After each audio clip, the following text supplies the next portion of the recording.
contractual nurses be made permanent and that vacancies must be filled in a regular manner. They also demand that wages should be at par with the central government nurses.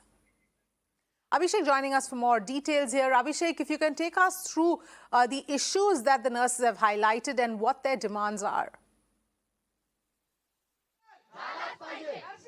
Yes, definitely. We are present at Azad Maidan. You can see behind me these nurses. These are the state government nurses who are protesting out here. They also made a symbolic protest in the respective state government hospitals in Mumbai, right from JJ, St. George, GT and Kama Hospital in Mumbai. And it was a symbolic protest today of 1 hour work stop protest that has been done. But they are now planning, if their demands are not met from 28th of May, they will go on an indefinite strike. And for the next 2 days, there will be a statewide strike in every district, in every statewide hospital. They will be doing strike. And the important issue here is definitely they want that all the nurses, contractual nurses should be made permanent.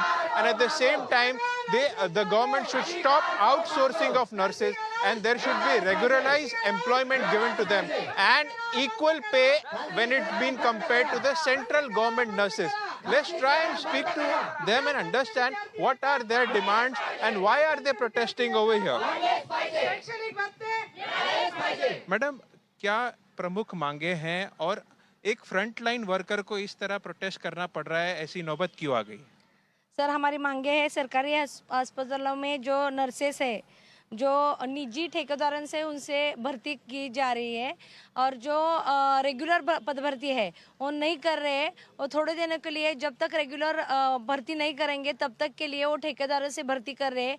तो उसके against हम सब जो सरकारी अस्पताल में nurses काम कर रहे हैं, जो सार्वजनिक आरोग्य विभाग से काम कर रहे हैं और जो वैद्यकीय शिक्षण और संशोधन से काम कर रहे हैं, वो सभी सरकारी नर्सेज ने आंदोलन छेड़ा है इसके लिए। सर, ये भी मांग आप रख रहे हैं कि कोविड के टाइम के भत्ते अभी तक आपको नहीं दिए गए हैं, कॉन्ट्रैक्चुअल जो आपके पोस्टिंग है उसे परमानेंट नहीं किया गया है और एक तरीके से जो ट्रांसफ़र की बात की जा रही है कि हर 6 साल में आपका ट्रांसफ़र कर दिया जाएगा, उसका भी विरोध किया जा रहा है, क्या कहेंगे?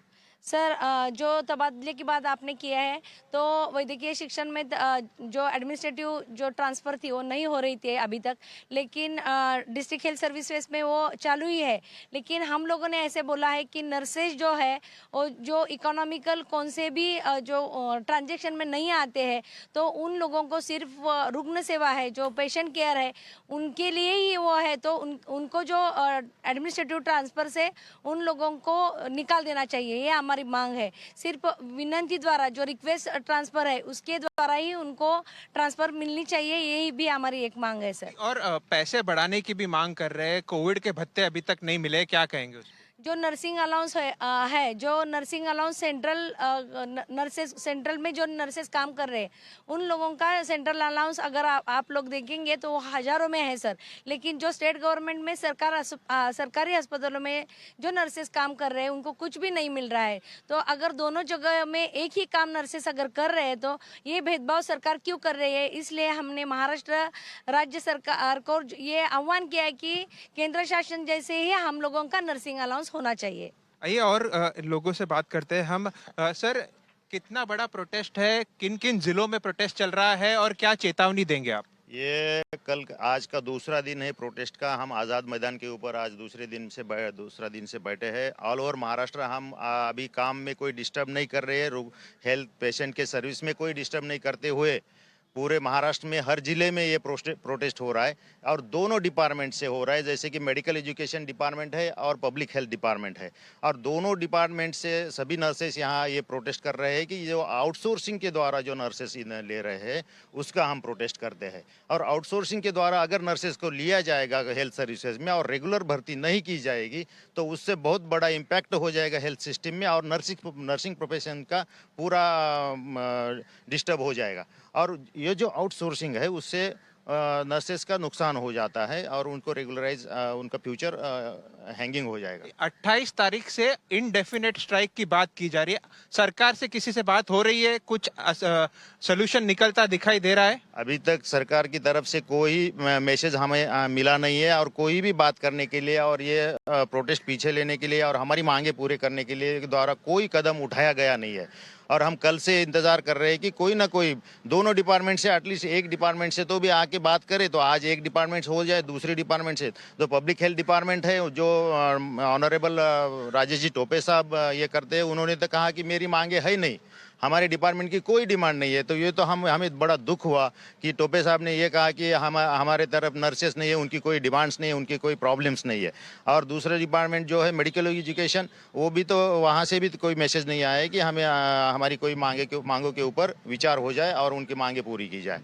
So definitely you can see the protest has been started from yesterday, and today is a symbolic protest which is happening, and definitely there is a 2-day district-wide protest which is planned, and at the same time, if their demands are not met, from 28th of May onwards, they will do an indefinite strike from across all districts in Maharashtra. One and prominent demand is to stop outsourcing of nurses and to give them equal pay when it comes to the central nurses which are being paid by the central government is their primary demand at the moment. Back to you. All right, Abhishek, thank you so much for getting us all of those details.